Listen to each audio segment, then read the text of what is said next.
오늘은 93번부터 96번입니다. 교재는 176쪽에 있습니다.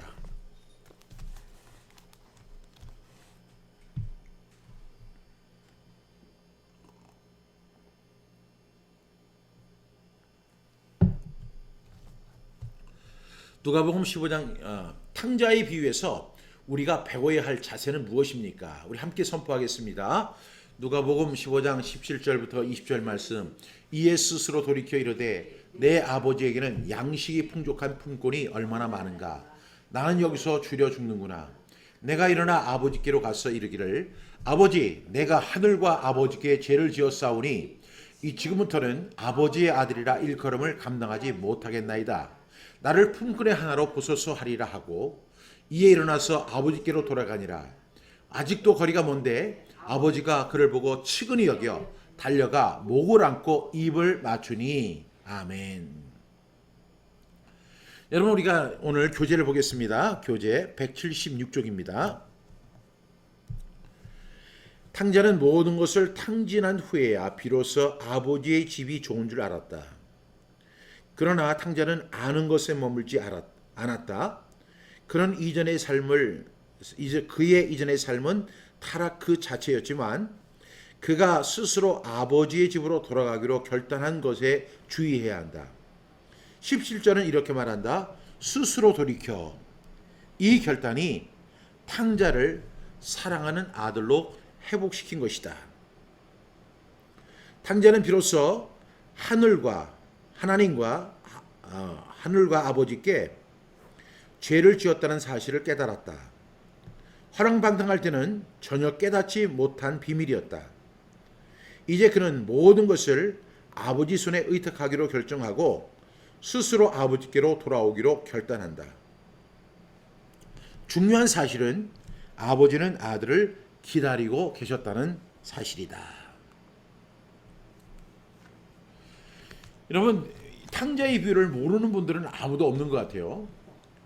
근데 이 탕자의 비유를 통해서 우리가 배워야 할 자세, 교훈이 있는데요.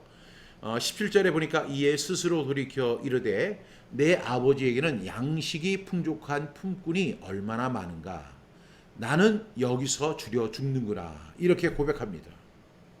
18절에 보니까 내가 일어나 아버지께 가서 이르기를 아버지, 내가 하늘과 아버지께 죄를 지었사오니 지금부터는 아버지의 아들이라 일컬음을 감당하지 못하겠나이다. 나를 품꾼의 하나로 보소서 하리라 하고 이에 일어나서 아버지께로 돌아가니라. 아직도 상거가 먼데, 거리가 먼데 아버지가 그를 보고 측은히 여겨 달려가 목을 안고 입을 맞추니. 여러분, 여기서 저는 제가 어렸을 때 교회에서 이걸 가지고 성극을 많이 했잖아요. 아마 여기 계신 분들 가운데서도 이 탕자 이걸 가지고 성극, 연극을 하신 분들이 굉장히 많이 있을 거라고 생각합니다. 그걸 하면서 내가 하늘과 아버지께 죄를 얻었사오니 지금부터는 아버지의 아들이라 일컬음을 감당치 못하겠나이다. 옛날 성경 그렇게 돼 있었잖아요. 그러면서 그걸 하도 연습을 많이 하다 보니까 나는 아버지의 아들이라 일컬음을 감당하지 못하겠습니다. 뭐 이렇게 하면서 뭐 숙연한 표정으로 눈물을 뚝뚝 흘리는 표정으로 했던 그런 기억이 납니다.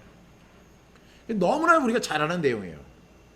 근데 우리가 오늘 이 말씀, 잘 아는 말씀이지만 이 말씀을 다시 한번 세심하게 좀 볼 필요가 있습니다. 우리가 탕자의 비유를 두 가지 측면에서 바라보게 되죠. 첫 번째는 뭐냐면 아버지의 측면에서 보게 되고 또 하나는 탕자의 측면에서 보는 경우가 있습니다. 그렇죠? 그래서 이 아버지의 측면에서 볼 때는 이렇게 보죠. 아버지의 측면이란 아버지의 기다림이에요. 아버지의 기다림. 12절에 보니까 이런 말씀이 있죠. 그 둘째가 아버지에게 말하되 아버지여 재산 중에서 내게 돌아올 품잇을 내게 주소서 하는지라. 아버지가 그 살림을 각각 나누어 주었더니 이렇게 이야기합니다. 여기서 아버지의 그 기다림, 아버지는 이 아들이 이 돈을 가지고 나가면 정말로 허랑방탕하고 그 돈을 탕진할 것이고 결국에는 거지의 꼴로 돌아올 것이라는 것을 알고 있으면서도 아버지는 그 아들에게 그것을 허용해 줍니다. 그리고 우리가 이 탕자의 비유에서 배울 수 있는 것은 아버지의 끝없는 사랑을 우리가 배울 수가 있습니다. 20절 말씀해 보니까 이에 아버지 일어나서 아버지께로 돌아가니라. 아직도 거리가 먼데 아버지가 그를 보고 측은히 여겨 달려가 목을 안고 입을 맞추니. 옛날 성경에는 상거가 멀대 그랬어요. 우리가 연극할 때 그 아버지가 이렇게 이제 막 손을 이렇게 하면서 아들을 기다리는 모습 그거 생각나시죠? 이렇게 손을 이렇게. 옛날에 보면 이제 햇빛이 있으니까 그 이렇게 멀리를 볼 때는 꼭 이렇게 하면서 우리 아들은 언제 오나, 우리 아들은 언제 오나. 그렇게 제가 연극을 했거든요. 여러분들 그렇게 하셨죠? 하면서 그 아버지의 막 저는 탕자 역할도 해봤고요, 아버지 역할도 해봤어요. 그리고 또 뭘 했냐면 그 다음에 큰 아들의 역할도 해봤어요. 어쨌든 간에 제가 아버지의 역할을 할 때 하면서 우리 아들이 언제 오나, 우리 아들이 언제 오나 하면서 막 기다리는 그거 있잖아요. 그래서 그 아버지의 끝없는 사랑을 우리가 이 말씀을 통해서 찾아볼 수가 있습니다. 이에 일어나서 아버지께로 돌아가니라. 아직도 거리가 먼데, 거리가 굉장히 멀어요. 근데 아버지는 그 아들을 눈 빠지게 기다리고 있는 거예요. 상거가 멀고 거리가 멀지만 그 아들을 기다리고 계신 그 아버지의 사랑, 끝없는 사랑을 우리가 이 말씀을 통해서 확인할 수 있습니다.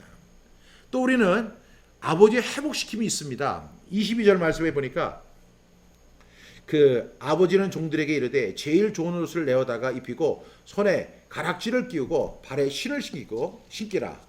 그리고 살찐 송아지를 끌어다가 잡으라. 우리가 먹고 마시자. 24절에 보니까 이 내 아들은 죽었다가 다시 살아났으며 내가 잃었다가 다시 얻었노라 하니 그들이 즐거워하더라. 여러분, 이렇게 우리가 이 탕자의 비유에서 아버지의 측면에서 우리가 이렇게 충분히 설명할 수 있어요. 그런데 저는 이 아버지의 측면도 중요하지만 더 중요한 것은 탕자의 측면이라고 생각해요.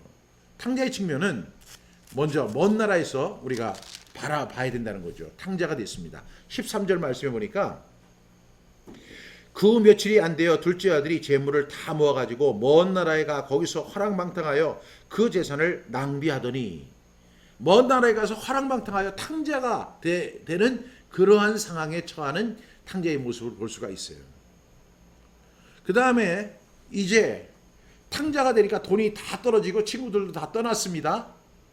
그래서 이제는 아무도 도와주는 사람이 없어요.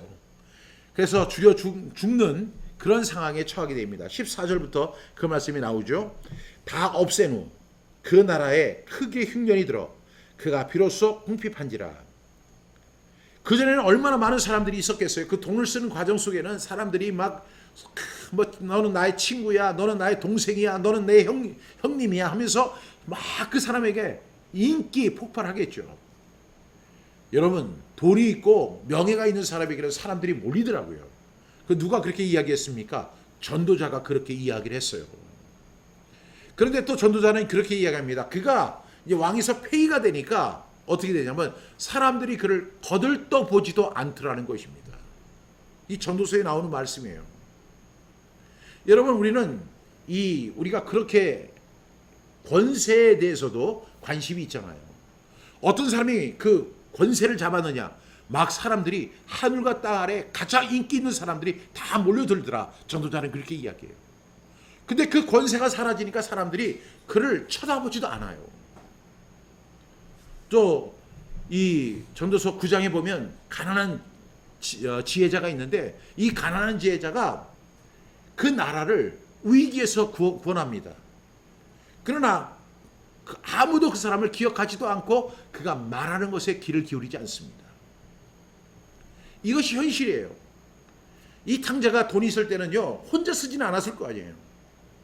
막 주위에 사람들이 있고 여자들이 있고, 그리고 많은 것을 누리고 막 사람들이 그냥 온갖 이 사람을 갖다가 막 세워주면서 기분 좋게 하면서 아부하면서 이 사람을 세웠을 거예요. 그런데 이 사람이 돈이 다 떨어지니까 아무도 이 사람을 거들떠 보지 않습니다. 그래서 14절에 보니까 다 없앤 후 그가 그 나라에 크게 흉년이 들어 그가 비로소 궁핍한지라. 저는 15절에 보니까 이런 말씀이 또 나오죠. 가서 그 나라 백성 중 한 사람에게 붙여 사니. 그러니까 이제 다른 나라 외국에 갔던 것 같아요. 여러분 외국에 갔을 때요, 외국 생활이 돈이 있고 경제력이 있을 때는 견딜만해요. 그런데 외국 생활에서 경제력이 없으면요, 외국 사람들이 누가 우리를 지원해 주겠어요? 그 나라 백성 중 한 사람에게 붙여서니 그가 그를 들로 보내어 돼지를 치게 하였는데, 그래서 이 사람이 그 인기 있던 사람, 그 돈 많던 사람, 그리고 모든 것을 다 가졌던 그 사람이 갑자기 지팡이 하나 가지고 돼지를 치는, 그냥 돼지치기로 전락합니다. 근데 아마 돼지치기를 하면서도 굉장히 먹을 걸 안 줬던 것 같아요. 16절 말씀에 보니까 그가 돼지 먹는 지엽 열매로 배를 채우고자 하되 주는 자가 없는지라. 이것이 그 사람의 현실입니다. 그래서 이 사람이 너무 배가 고픈 거예요. 줄여서 배고파서 죽는 그런 상황에 처하게 됩니다. 그래서 이 사람이 그때 비로소 깨닫게 되죠. 17절에 보니까 이에 스스로 돌이켜 이르되 내 아버지에게는 양식이 풍족한 품꾼이 얼마나 많은가. 나는 여기서 줄여 죽는구나. 너무 배가 고프니까 이제 그 돼지들과 함께 잠을 자면서 이렇게 하늘을 바라보는데 그 고향 생각이 나는 거예요. 뜸북 뜸북 뜸북새 뭐 이렇게 뭐 그 노래가 나오면서 그게 이제 구슬픈 노래잖아요. 뭐 즐거워서 뭐 기뻐서 부르는 노래가 아니고 정말로 구슬퍼 가지고 고향이 마냥 그리워 하면서 이제 노래를 부르는 거예요. 그런데 그 고향을 생각하면서 그 고향에 있던 자기 집을 생각해 보는 거예요. 근데 그 아버지는 부잣집이기 때문에 종들도 있는데 종들이 이렇게 배고픈 일을 당하지 않아요. 이에 스스로 돌이켜 이르되 내 아버지에게는 양식이 풍족한 품꾼이 얼마나 많은가. 나는 여기서 줄여 죽는구나. 18절에 그리고 21절에 보니까 나중에 가서 이렇게 아버지에게 이야기하죠. 아들이 이르되 아버지 내가 하늘과 아버지께 죄를 지었사오니 지금부터는 아버지의 아들이라 일컬음을 감당하지 못하겠나이다. 하나 이렇게 돌이키는 이 탕자의 모습을 볼 수가 있습니다. 결과 이분이 이렇게 돌이켰더니 어떤 결과가 주어지냐면 회복되는 은혜가 있어요. 22절부터 보니까 아버지는 종들에게 이르되 제일 좋은 옷을 내어다가 입히고 손에 가락지를 끼우고 발에 신을 신기라. 제일 좋은 옷을 내어다가 입히고 그 다음에 손에 가락지를 끼우고 그리고 발에 신을 신기라. 지금 이 사람의 상황을 그대로 묘사하고 있는 거잖아요. 이 사람은 옷도 없어요. 손에 가락지도 없어요. 그리고 신발도 없이 그 거친 바닥을 걸어가는 그런 곤고한 삶을 살고 있는 그 사람이에요. 그리고 살진 송아지를 끌어다가 잡으라. 우리가 먹고 즐기자. 24절에 아버지가 이렇게 이야기합니다. 이 내 아들은 죽었다가 다시 살아났으며 내가 잃었다가 다시 얻었노라 하니 그들이 즐거워하더라. 왜 이런 결과가 주어졌죠? 이런 회복이 어떻게 이루어졌느냐? 그가 돌이켰기 때문에 그런 거예요. 돌이켰기 때문에. 여러분 제가 오늘 이 책을 통해서 우리 이 말씀을 통해서 우리가 그리스도인들은 어떤 그리스도인이 되어야 하느냐? 우리가 하나님의 말씀을 설교를 통해서 듣고 성경을 읽고 통독하면서 우리가 성경을 알게 되고 성경적 지식을 얻잖아요. 근데 하나님의 말씀은 능력의 말씀입니다. 근데 우리가 그 능력의 말씀을 어떻게 우리가 적용해야 되느냐? 아는 것에만 그쳐서는 안 돼요. 아는 것에만 그쳐서는 안 돼요. 여러분 어떤 책에 보니까 이런 책이 있어요. 책 제목이 세상에서 배운 세상을 살아갈 지혜는 유치원 때 다 배웠다라는 책이 있잖아요. 여러분 그 정도의 그 상식만 갖고도 이 세상을 충분히 살아갈 수 있는 근거가 돼요. 문제는 뭐냐면 그것을 아는 것에서 그치지 말고 뭐 해야 돼요? 행동하는 그리스도인이 돼야 돼요. 행동하는 그리스도인. 아는 것에서 그치지 말고 행동하는 그리스도인이 돼야 돼요. 제가 우리 한국의 크리스천들과 그 다음에 유대인들을 이렇게 비교해 보면 우리 그리스도인들이 더 열정이 있는 것 같아요. 왜냐하면 우리는 일단 모이는 횟수가 많잖아요. 새벽기도도 모이고 주일 예배도 모이고 그 다음에 뭐 전도 집회에도 모이고 부흥회를 한다고 하면 모이고 그리고 찬양을 할 때 보면 얼마나 뜨겁습니까? 유대인들도요. 그 찬양의 시간이 있어요. 우리처럼 진짜 우리 예배하고 거의 비슷해요. 그 찬양을 하거든요. 그런데 제가 만약에 객관적으로 이렇게 한국 사람들이 예배 드리는 장면, 그 다음에 유대인들이 예배 드리는 장면 이렇게 한다면 저는 한국 사람에게 10점을 줄 거예요. 그러면 유대인들은 3점밖에 안 돼요. 아니 열정도 한국 사람이 훨씬 열정이 있는 것 같고 훨씬 더 열심히 모이는 것 같고 더 열정적인 건 분명해요. 근데 문제는 뭐냐면 교회 밖을 딱 나가는 순간에 내가 언제 그랬느냐. 그래서 교회를 갖다가 우리 교인들을 어떻게 그리냐면 교회 안 그리스도인, 그다음에 교회 밖의 그리스도인. 이 구분이 분명하게 된다는 거예요. 근데 유대인들의 삶은 뭐냐면 그렇게 막 두 손 들고 눈물 흘리고 그렇게 안 해요. 아주 그렇게 열정적으로 하지 않는데 그들의 삶이 예배예요. 그들의 삶이 제사라고 그러죠. 제사고 그들은 삶을 통해서 하나님 앞에 예배드린다. 삶을 통해서 하나님 앞에 제사한다. 삶을 통해서 이웃을 섬긴다. 이렇게 이야기를 해요. 아니 실제로 그렇습니다. 여러분 우리가 예수님께서 이런 비유를 하셨잖아요.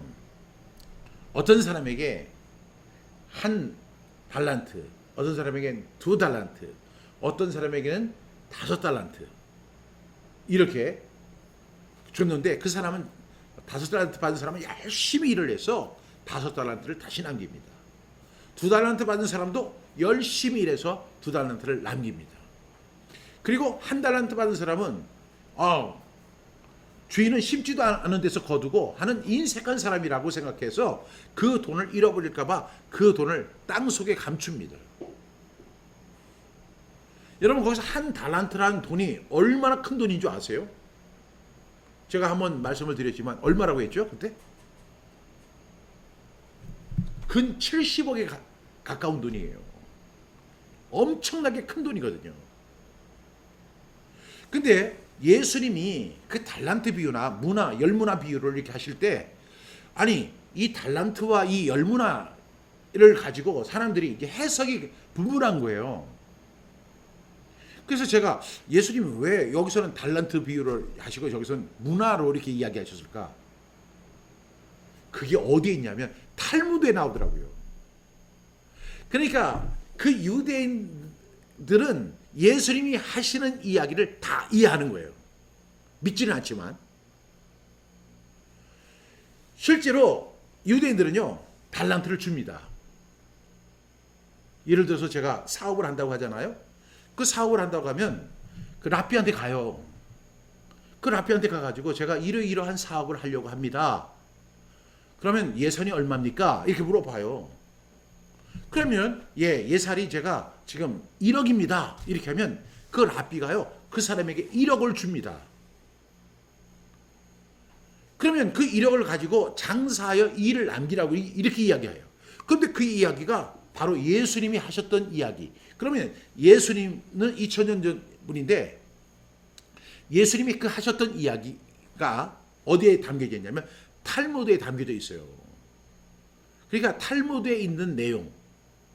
그러니까 그분들이 그 배우는 기간이 있죠. 그 해당해서 배우는 그런 내용들이 그 탈무드에 들어있는 거예요. 그러니까 예수님이 그 탈무드에 있는 내용을 가지고 유대인들에게 다시 설명해 주신 거예요. 그래서 그들은 이제 그 한 달란트를 받았습니다. 그게 예를 들어 1억이라고 한다면 그 돈을 가지고 장사를 합니다. 장사를 할 때 랍비들은 그래서 이렇게 이야기하죠. 지금 우리의 형제가 이곳에서 사업을 시작합니다. 그러면 당신들은 형제 자매의 도를 이행하십시오. 이렇게 이야기해요. 형제 자매의 도를 이행하십시오. 그러면 이 사람들은 그 사람이 장사하는 데를 찾아갑니다. 그리고 어떻게 하죠? 자기가 그 물건 가격의 2배를 쳐주는 거예요. 몇 년 동안? 의무적으로 3년 동안이에요. 3년 동안 그렇게 합니다. 그래서 예를 들어서 이 사람이 뭐 냉면집을 했어요. 그 냉면 가격이 만약에 10,000원이다. 그러면 2만 원을 줍니다. 만두를 먹었어요. 만두가 8,000원이다. 하면 16,000원을 주는 거예요. 여러분, 그런데 이 사람이 망할 가능성이 있을까요? 없을까요? 거의 없어요. 거의 없지만 이 사람이 만약에 사업에 실패를 하고 그 돈을 다 탕진해도 3번의 기회를 다시 줍니다. 첫 번째 기회는 줬죠. 2번의 기회를 주고 3번의 기회를 줍니다. 그래서 이 사람이 완전히 사업에 세워질 때까지 또 3년간의 형제 자매들의 도움이 있습니다. 그러면 여기서 우리가 질문이 있죠. 랍비는 무슨 돈이 있길래 이 사람에게 1억을 지원할 수 있었을까? 그것이 바로 우리가 하나님 사랑할 때 하나님 앞에 11조 드리고 이웃을 위해서 11조를 드리는 것이 바로 이 사람을 위해서 쓰여지는 거예요. 그러니까 이들은 그렇게 뭐 뜨겁게 하나님 사랑합니다. 눈물 흘면서 주님 사랑합니다. 뭐 7시간, 8시간씩 막 통성으로 기도하고 그렇게 거창한 모습을 보이지 않지만 그들의 삶 자체가 하나님의 말씀을 준수하는 거예요. 율법 준수예요. 그래서 저는 분명히 이제 제3성전이 세워지고 이스라엘이 회복된다면 그들이 예수님을 믿게 될 때가 곧 오게 됩니다. 만약에 그렇다면요, 저는 어떤 두려움을 하나 느끼는데 뭐냐면 우리가 믿는 신앙들은 쭉정이 같은 신앙. 정말로 저들은요, 정말로 예수님 말씀하신 그 말씀 한마디 한마디를 자기의 삶에 녹여서 적용해서 그대로 실천할 사람으로 저는 보이거든요. 저는 이것이 진정한 이스라엘의 회복이라고 믿습니다. 여러분, 우리는 아는 것에서 그쳐서는 안 돼요. 그 말씀을 어떻게 해야 돼요? 무모한 도전을 해야 돼요. 정말 그 말씀을 믿는다 하면 그냥 마음으로 믿는 것으로 끝나는 것이 아니라 그 말씀을 믿고 따라가는 거예요. 그 믿고 그 말씀을 실천하는 것이 진정한 전 믿음이라고 볼 수 있습니다. 만약에 이 탕자가 너무너무 배가 고파요. 그리고 고향을 생각했는데 아버지가 생각이 나고 아버지의 집이 생각납니다. 그리고 거기서 일하는 품꾼들이 생각이 납니다. 아, 거기는 품꾼들은 풍족한 가운데서 일하고 있는데 나는 여기서 줄여 죽는구나.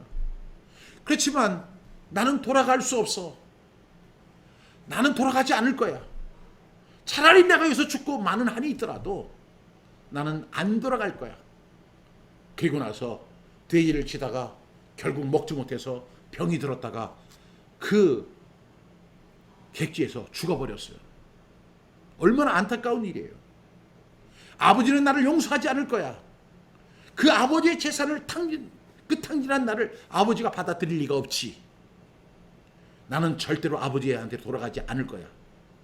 그리고 그 자리에서 누워서 돌이키지 않았다면 탕자의 이야기는 있을 수가 없는 거예요. 그래서 저는요, 이렇게 생각을 합니다. 여기서 주어는 아버지가 아니라 탕자예요. 그래서 우리는 이 탕자의 모습에 더 집중해야 돼요. 하나님은 언제나 동일하신 분입니다. 하나님은 우리에게 동일한 은혜를 주시는 분이고 하나님은 끝까지 우리를 기다리고 계십니다. 그런데 그 하나님의 엄청난 은혜, 하나님의 기다림, 하나님의 풍성한 그 인자하심, 그것을 우리가 누리기 위해서는 어떻게 해야 돼요? 하나님이 변화되어야 되는 게 아니라 내가 변화해야 돼요. 하나님이 결단하는 것이 아니라 내가 결단해야 돼요. 하나님이 돌이키는 것이 아니라 내가 돌이켜야 된다는 거예요. 여러분, 우리가 예수님을 믿는다 이렇게 이야기하는데 예수 믿는 다음에도 이 사람이 변화되지 않아요. 저는 그게 참 신기하거든요. 너희 안에 이 마음을 품으라 곧 그리스도 예수의 마음이니 그는 근본 하나님의 본체시나 하나님과 동등됨을 취할 것으로 여기자 자기를 비워 종의 형체를 가지고 죽기까지 복종하셨다. 예수님은 그런 분이에요. 그래서 너희 안에 이 마음을 품으라 곧 그리스도 예수의 마음이다. 그러면 우리는 이 말씀이 우리에게 주어졌다면 어떻게든지 나의 그 이기적인 마음, 나의 욕심, 나의 정욕, 나의 어떤 탐심 이런 걸 다 우리가 그리스도 안에서 십자가에서 못 받고 그리스도 예수의 마음을 우리가 해야 돼요. 근데 사람들은요, 교회를 한 3년만 다니면 성경에 대해서 거의 다 알아요. 거의 다 안다고 하는 것은 다 안다는 건 아닙니다. 우리는 하나님 앞에 이렇게 이야기하잖아요. 하나님 우리에게 복을 주시옵소서. 하나님 우리에게 은혜를 베풀어 주시옵소서. 하나님 저에게 좀 더 기다려 주시옵소서.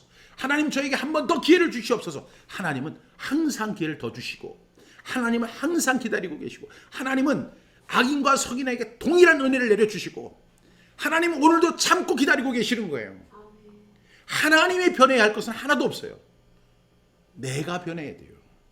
내가 변해야 돼요. 내 인격이 변해야 돼요. 저는 여기서 이 탕자가 이런 이야기를 하잖아요. 이에 스스로 돌이켜 이르되 내 아버지에게는 양식이 풍족한 품권이 얼마나 많은가. 나는 여기서 줄여 죽는구나. 그 다음에 18절에 보니까 내가 일어나 아버지께 가서 이르기를 아버지 내가 하늘과 아버지께 죄를 지었사오니 지금부터는 아버지의 아들이라 일컬음을 감당하지 못하겠나이다.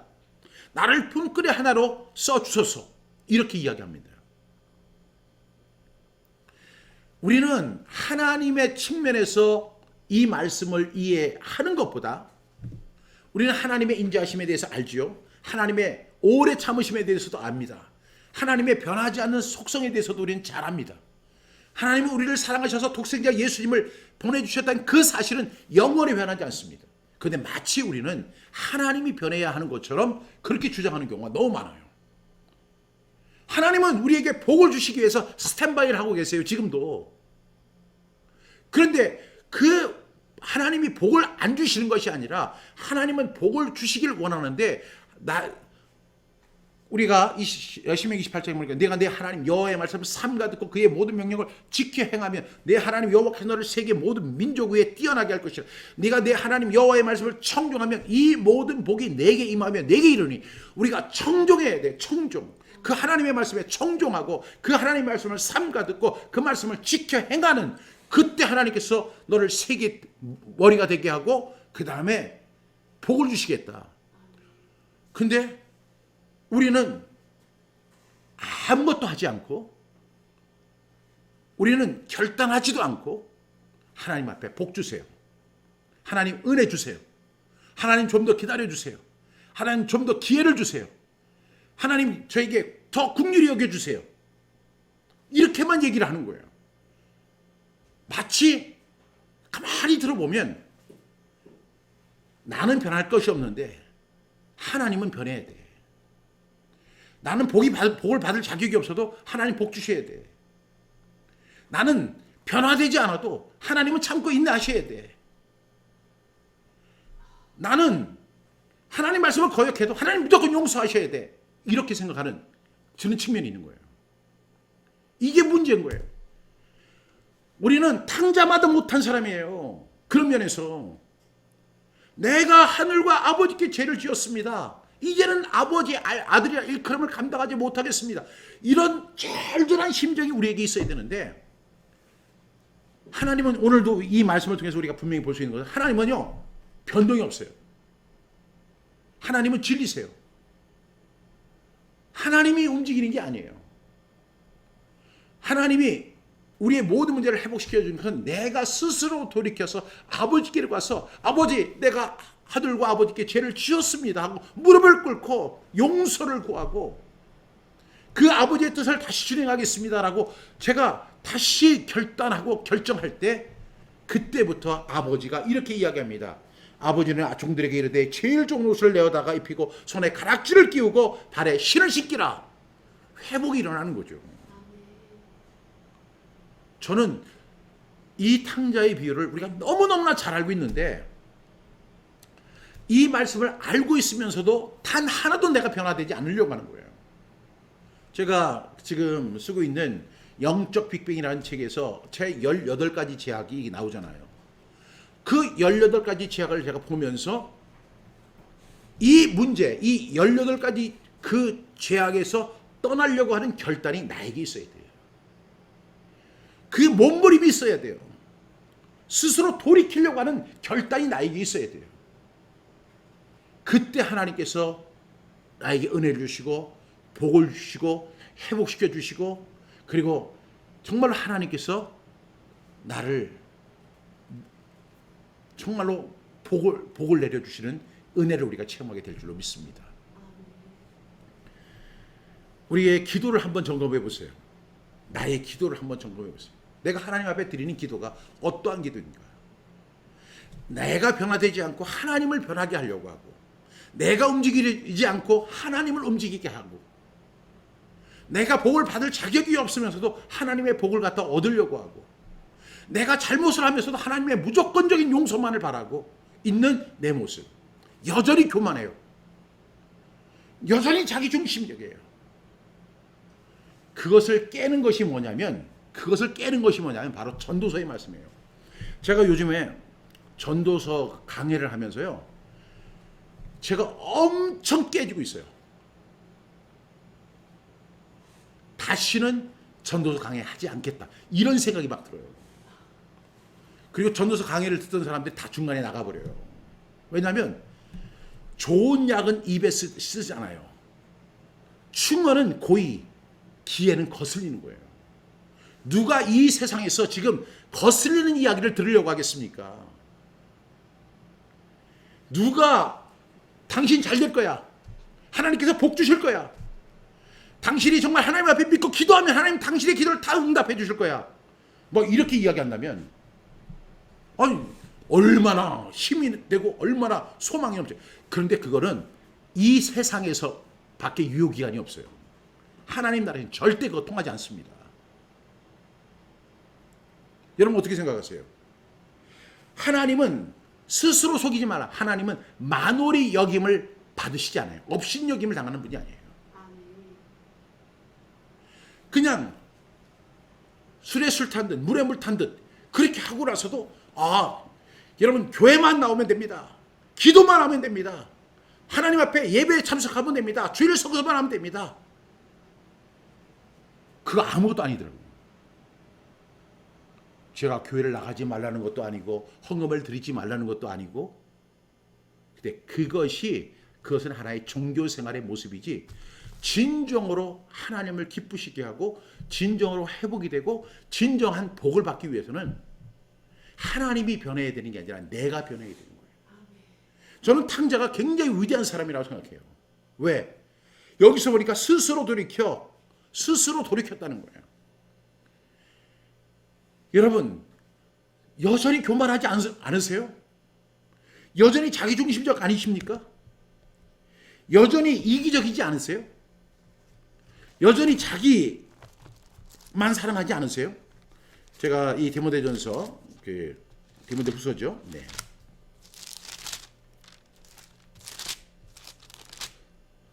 하나도 저하고 이렇게 사람들이 자기를 사랑하고 돈을 사랑하고 자랑하고 교만하고 비방하고 부모를 거역하고 감사하지 아니하고 거룩하지 아니하고 어떤 사람이 저한테 이런 얘기해요. 저는 항상 감사하는 삶을 삽니다. 그거 굉장히 좋은 말이죠. 그런데 좋은 일이 있을 때만 감사해요. 제가 그 사람 너무나 잘 아는 사람이에요. 근데 그 사람이 좋은 일이 없을 때는 항상 불평불만하는 사람이에요. 성경 뭐라고 그래요? 항상 기뻐하라. 쉬지 말고 기도하라. 범사에 감사하라. 범사가 뭐예요? 영어로 always. 항상 감사라는 거예요. 일이 잘 됐을 때도 감사하고 일이 안 됐을 때도 감사하고 슬플 때도 감사하고 기쁠 때도 감사하고 승리되었을 때도 감사하고 거기서 떨어졌을 때도 감사하고 이게 범사에 감사하는 거예요. 근데 여기에 보니까 감사하지 아니하며 여러분 하나님의 기준은 그거예요. 이 사람이 범사에 감사하면 감사하는 거고 기쁠 때만 좋을 때만 감사하면 그거는 감사하지 않는 거예요.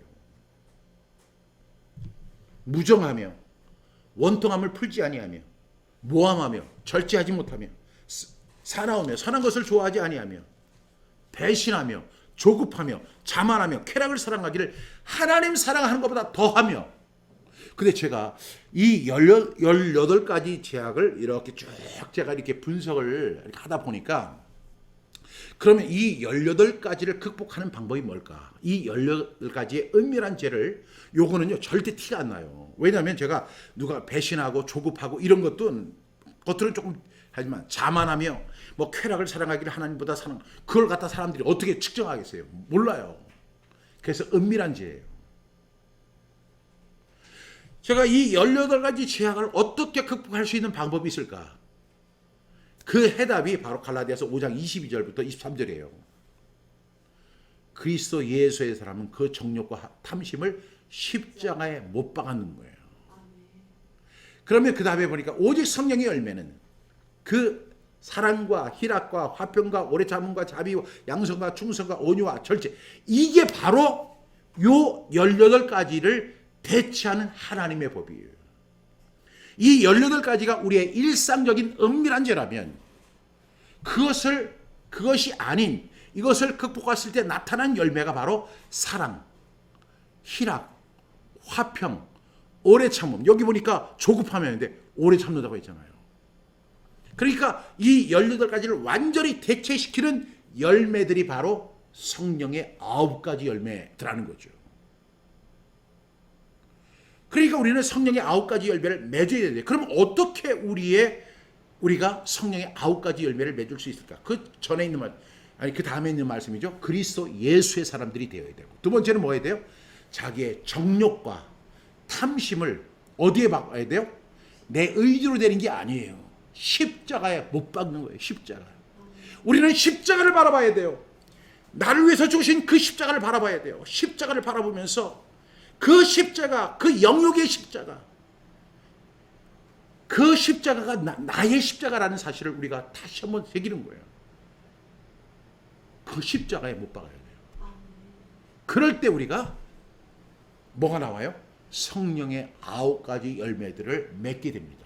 그러면서 우리는 자동적으로 이 은밀한 18가지 제약에서 졸업을 할 수 있는 그런 단계에 이르게 되죠.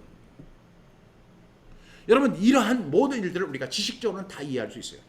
문제는 뭐냐면 지식적으로는 이해하지만 어떻게 해요? 스스로 돌이키지 않는 거예요. 그냥 아는 것으로 그치는 거예요. 여러분, 교만한 사람들은 여전히 교만합니다. 교회를 그렇게 보세요. 정말로 자기 중심적이고 자기 이기적인 사람, 그 사람이 집사가 됐을 때도 그러더니 권사가 돼도 그래요. 하나도 안 변해요. 아니 이게 무슨 일이야? 우리가 그리스도 예수의 사람 그 정욕과 탐심 십자가에 못 박았다면서, 그런데 왜 변화되지 않는 거예요? 왜 성령의 9가지 열매가 나타나지 않는 거예요?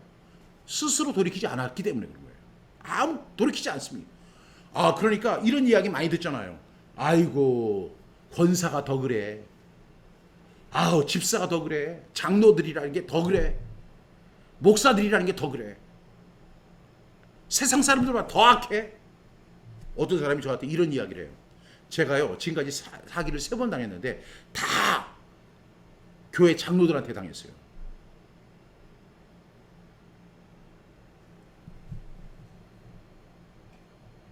뭐 그 사람의 특별한 케이스라고 볼 수 있지만 왜 이런 일이 벌어질까요? 우리는 탕자를 불쌍한 사람 하듯이 쳐다보잖아요. 우리가 선거할 때도 탕자는 참 불쌍하고 허름한 옷을 입고 그냥 줄여서 너무나 초라한 모습. 근데 그것이 그것을 전혀 자기와 결부시키지 않는 거예요. 근데 탕자의 위대함은 어디에 나타나냐면 스스로 돌이켜서 일어나서 아버지를 가니라. 여러분, 위대한 사명을 감당하기 위해서 주님께서 요나서에 보면 너 일어나 가서 외치라. 그 다음에 일어나 가서 선포하라. 이렇게 하나님 말씀하시잖아요. 여러분, 지금 탕자는요 이제 일어나서 아버지께로 가는 거예요. 이 결단이 있는 거예요. 돌이키는 거. 스스로 돌이켰을 뿐만 아니라 일어났습니다. 그리고 아버지를 향해서 갑니다. 그런데 아직도 상거가 멀지만 아버지는 그 아들이 돌이켰을 때 아버지는 달려가서 그 아들을 갖다가 부둥켜 안고 입을 맞추고 그 아이에게 좋은 옷을 입히고 손에 가락지를 끼우게 하고 신발을 신기우면서 회복을 시켜주시는 거잖아요. 중요한 것은 뭐냐면 스스로 돌이킬 때 일어나는 현상입니다. 근데 우리는 돌이키지 않잖아요. 여전히 교만해요. 여전히 자기중심적이에요. 여전히 자기의 틀에서 벗어나지를 못해요. 여전히 배신해요. 선한 것을 좋아하지 않아요. 그리스도인인데, 권사인데, 집사인데, 목사인데 선한 것을 좋아하지 않아요. 왜 우리가 그렇게 됐을까? 스스로 돌이키지 않았기 때문에 그런 일이 발생하는 겁니다. 저는 그래서 이 탕자의 모습에 더 집중해야 된다고 생각해요. 이번 한 주간 우리 탕자를 한번 우리 이 사순절 기간에 한번 묵상해 볼 수 있기를 바랍니다. 하나님은 변함이 없어요. 하나님을 우리가 움직이려고 하고 뭐 하나님을 움직인다 이런 이야기도 사실 신학적으로 틀린 얘기예요. 하나님을 어떻게 우리가 움직여요? 하나님은 지금 우리에게 복을 주시고 하나님은 우리를 기다려 주시고 하나님은 우리에게 은혜를 베풀어 주시고 하나님은 선인과 악인에게 동일한 은혜를 내려주시고 계세요. 스스로 돌이키고 하나님께 돌아올 때 하나님은 달려와서 우리를 부둥켜 안고 입을 맞추고 좋은 옷을 입히시고 가락지에 손을 끼우고 이거 언약이잖아요. 언약. 그리고 신발을 신기시는 하나님의 은총을 우리가 체험할 수 있어요. 근데 그것을 우리가 체험하기 위해서는 그것을 우리가 경험하기 위해서 우리가 꼭 해야 할 게 뭐예요? 스스로 돌이키는 거예요. 스스로 돌이키는 거예요. 교만하십니까? 스스로 돌이키십시오. 무정하십니까? 스스로 돌이키십시오. 자랑하십니까? 그 자랑도 십자가에 못 박으십시오. 자기를 사랑하십니까? 그 자기도 십자가에 못 박으셔야 합니다. 제가 재미있는 얘기 하나 해드릴까요? 저는 이제 침례교회에서 신학을 했잖아요. 미국에는 각 교회마다 침례탕이 있어요. 교회 그 앞에 침례탕이 있습니다. 그리고 한 달에 한 번씩 그 침례식을 이게 거행합니다. 여러분 침례식은 그 세 가지 의미가 있어요. 그리스도와 함께 죽어서 장사되고 그리스도 장사되었다가 다시 일으킴을 받았다 하는 세 가지 의미를 갖고 있죠. 그래서 이 목사님들도 성지 순례를 가시면 정말 많이 하는 게 뭐냐면 그 요단강에 가서 침례를 많이 받으세요. 평상시에는 약식 세례를 이렇게 많이 하시지만 근데 이제 한 성도님이 계셨는데 미국에서 있던 한 교회에서 나온 이야기예요. 이제 침례를 받기 위해서는 이제 물속에 들어가야 되잖아요. 이제 물속에 다 들어가는데 갑자기 그분이 그렇게 이야기하는 거예요. 목사님 저기 잠깐만요. 제 지갑은 꺼내놓고 하겠습니다. 이렇게 하니까 목사님이 그 성도에게 그렇게 얘기해요. 당신의 지갑도 침례를 받으셔야 합니다. 이렇게 이야기를 했대요. 요한 웨슬리는 그렇게 이야기했습니다. 주머니가 회개하지 않는 회개는 믿을 수가 없다. 지갑이 회개하지 않는 회개는 믿을 수가 없다는 거예요. 여러분 우리는 얼마든지 입으로 하나님을 잘 믿는 것처럼 신실한 그리스도인인 것처럼 그리고 정말 멋진 그리스도인인 것처럼 우리는 이렇게 모습을 드러낼 수 있어요. 그런데요 중요한 것은 하나님은 만홀히 여김을 받는 분이 아니세요. 업신 여김을 받는 분이 아니세요. 심는 대로 그대로 거두게 하시는 분이 하나님이세요. 그래서 우리는 은밀한 죄를 하나님 앞에 온전히 회개해야 돼요. 스스로 돌이켜야 돼요. 그렇지 않으면 어떻게 될지 잘 몰라요. 엄청난 위험의 경고가 있을 거예요. 스스로 돌이키셔야 돼요. 만약에 이 탕자가 스스로 돌이키지 않았다면 이 탕자는 거기서 죽었을 거예요. 그의 말대로. 근데 이 탕자는 스스로 돌이켰어요. 스스로 돌이켰고 이렇게 이야기합니다. 내가 일어나 아버지께로 가서, 그 비슷하잖아요. 일어나 아버지께로 가서 이러기를 말을 하는 거예요. 아버지, 내가 하늘과 아버지께 죄를 지었사오니 지금부터는 아버지의 아들이라 일컬음을 감당하지 못하겠나이다. 나를 품꾼의 하나로 보소서 하리라 하고 20절에 보니까 이에 일어나서 아버지께로 어떻게 했다고? 돌아가니라. 아버지께로 돌아가니라. 스스로 돌이켰다. 이 돌이켰다는 것은 하나의 표현이지만 스스로 돌이켰다고 하는 것은 일어나서 아버지께로 돌아가니라. 이것이에요. 이것이 핵심이고 이것이 이 탕자의 비유에서 얻어야 할 우리 교훈입니다.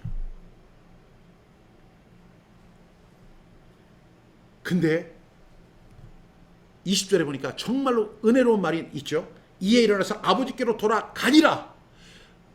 아직도 근데 그 돌아가지만 길이 너무 멀은 거예요. 근데 아직도 거리가 먼데 아버지가 그를 보고 아버지가 그를 보시는 거예요.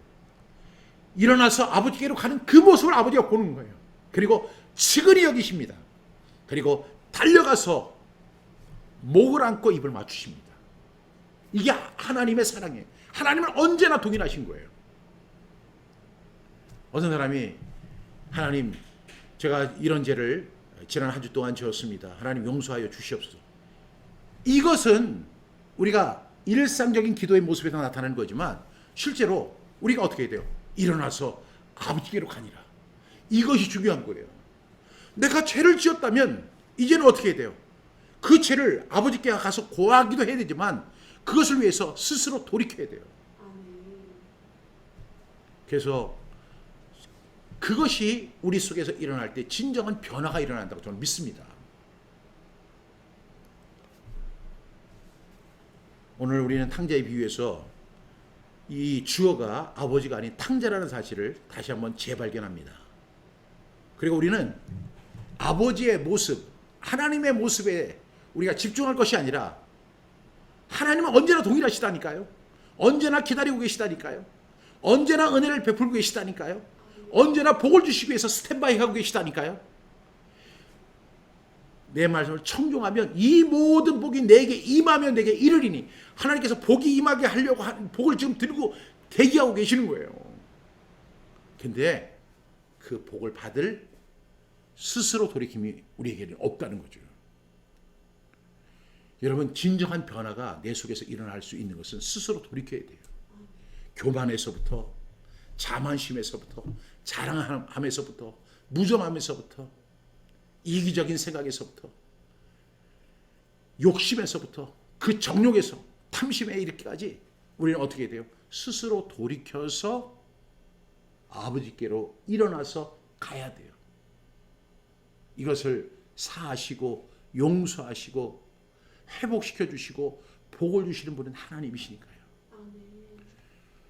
꼭 그런 은혜를 누리는 저와 여러분 다 되기를 간절히 바랍니다. 우리가 너무나 잘 아는 말씀인데 오늘 누가복음 15장에 있는 말씀이잖아요. 탕자의 비유. 우리가 이 사순절 기간에 우리가 이 탕자의 비유 너무나 잘 아는 말씀이지만 내가 이 탕자를 우리가 한번 집중해서 더 묵상해 보는 그런 저와 여러분 될 수 있기를 바랍니다. 그래서 탕자의 배워야 할 점이 뭐예요? 그것은 바로 스스로 돌이켜서 일어나서 아버지께로 가는 것. 이 결단이 저와 여러분에게 일어나서 우리의 삶의 변화가 일어나고 내 인격의 변화가 일어나야 돼요. 여러분, 정말로 우리는 여러분 모두가 다 성자가 되라는 이야기가 아니에요. 그렇지만 우리는 그리스도 예수의 마음을 배우는 사람이 되어야 돼요. 그래서 날마다 새로워지고 날마다 변화되고 날마다 주님을 더 가까이 하는 그런 은혜가 저와 여러분에게 있기를 간절히 바랍니다.